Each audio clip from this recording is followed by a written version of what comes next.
আচ্ছা, তোদের আর কোনো প্রশ্ন টশ্ন থাকলে করে ফেল। আর একটা বানান ধরবো?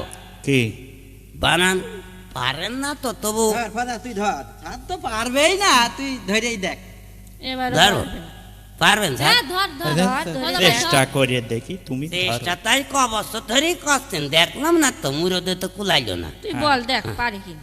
পারবে? হ্যাঁ, চেষ্টা করে দেখি। চেষ্টা করে দেখবেন। হ্যাঁ, দেখেন বানান করেন দিনে। কি কি হইলো? পারবে না, পার। দূর হ সব করা বেরো। আপনাদের যাদের এই কৌতুকটির ছোট্ট এই ভিডিওটি ভালো লাগছে তারা সবাই গিয়ে মূল কৌতুকটি দেখুন, তাহলে অনেক বেশি ভালো লাগবে এবং অনেক বেশি মজা পাবেন। মূল কৌতুকটি আমরা এই ভিডিওর নিচে অ্যাড করে দিয়েছি। দেখুন, এই ভিডিওর নিচেই লেখা আছে অজ্ঞান ছাত্র পার্ট 12। ওখানে ক্লিক করুন, তাহলে আপনাকে মূল কৌতুকে নিয়ে যাবে। আর মূল কৌতুক না দেখলে আপনি কোনো মজাই পাবেন না। আর মূল কৌতুক দেখেন তাহলেই অনেক বেশি মজা পাবেন। তো সবাই গিয়ে দেখে আসুন।